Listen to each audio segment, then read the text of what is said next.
Pessoal, nessa aula de hoje vamos falar um pouco mais dos modelos utilizados para fazer os cálculos, das correntes de curto-circuito. Então eu gostaria de começar falando do gerador síncrono, porque ele é o mais utilizado no mundo, para a produção de energia elétrica e ele é um dos responsáveis por manter o sistema funcionando mesmo durante um curto-circuito. Então quando a gente olha para esse gerador, que é da usina de Itaipu, a gente observa que é um gerador grande e, consequentemente, para representar todos os fenômenos envolvidos, é necessário um modelo matemático muito complexo. Então, a gente poderia utilizar um modelo que considera enrolamento amortecedor no eixo Q, o enrolamento de campo no eixo D, e também um enrolamento amortecedor no eixo D. Só que, para estudos de cálculo de curto-circuito, é utilizado um modelo bem mais simples. Então, basicamente, para modelos de cálculo de curto-circuito, a gente utiliza uma fonte de tensão em série com a reatância subtransitória. Então, a gente precisa de saber a reatância subtransitória do equipamento, do gerador, e através dessa informação a gente consegue utilizar nos cálculos de corrente de curto-circuito. Indo agora para o transformador, que também é muito presente no sistema elétrico de potência, a gente poderia, claro, trabalhar com o sistema, tem o lado primário, o lado secundário, a parte de magnetização, e a gente poderia fazer uma transformação, transformando tudo para o primário, fazendo uma resistência equivalente, uma reatância equivalente do primário, e desconsiderando a impedância de magnetização, porque ela é muito grande. Então, nos cálculos de curto-circuito, poderia ser desprezado. Então, nos cálculos de curto-circuito, a parte de sequência positiva, a gente considera apenas como uma impedância. A parte só a reatância. A gente não considera a resistência. Então, muitas vezes, o fabricante vai te falar: o meu transformador tem uma reatância de 5%, 6%. Então, geralmente, ele não fala qual é a resistência do enrolamento. Então, este é um modelo bem simples utilizado para a parte de sequência positiva. Para a parte de sequência negativa, a gente tem que tomar alguns cuidados. Primeiro, e o tipo de ligação do transformador? Então, a gente, primeiro exemplo, um transformador Y-delta. Como é que representa a sequência negativa desse transformador Y-delta? Então, como ele tem um aterramento do lado Y, e tem uma impedância de aterramento, então aqui pode passar corrente de sequência zero, que eu vou falar mais na frente na aula de componente simétrica.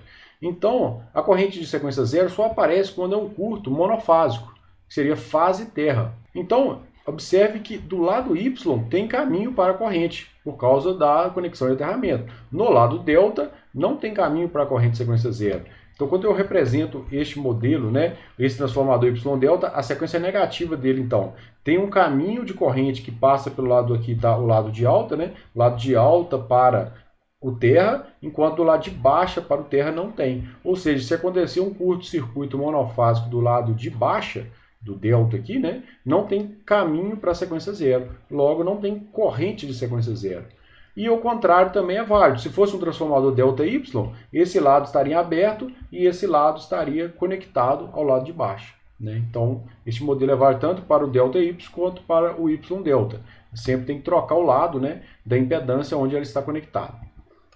Se formos observar um transformador YY, aterrado dos dois lados, então a gente observa que temos uma impedância aqui de aterramento deste lado e outra impedância de aterramento desse lado. Logo, tem caminho para a corrente de sequência zero dos dois lados. Então, quando eu observo um modelo de sequência negativa, é formado pela impedância do trafo e caso tenha impedância de aterramento, estaria representado aqui. Caso essa impedância de aterramento for muito pequena, pode ser representado como zero, ok? E um transformador delta-delta, observe que não tem caminho de sequência zero em nenhum dos dois lados, ou seja, não passa corrente de sequência zero no transformador conectado em delta-delta, porque a corrente fica circulando dentro do delta e não vai para o aterramento.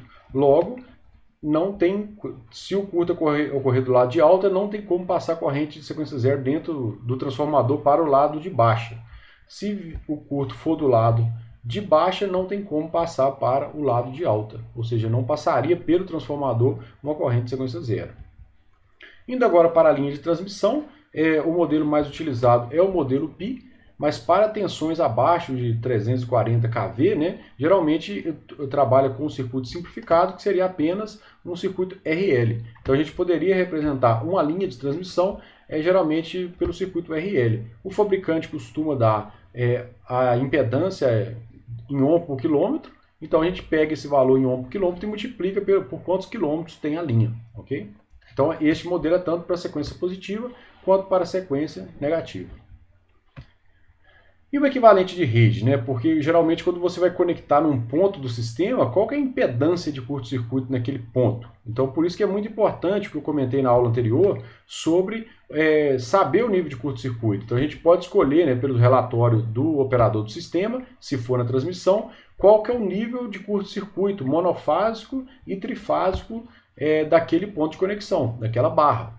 Além disso, se você for fazer um estudo de curto-circuito para o sistema de distribuição, você deve perguntar para a sua concessionária qual é a potência de curto-circuito no local que você gostaria de conectar. E ela vai te informar o nível de curto-circuito monofásico e o nível de curto-circuito trifásico. E o que você faz com isso? Você joga nessa fórmula aqui, então você precisa da potência base, geralmente é 100 MVA, então é uma definição, né, de sistema de potência base 100 MVA, você pega a potência de curto-circuito trifásico e você calcula a impedância de sequência positiva.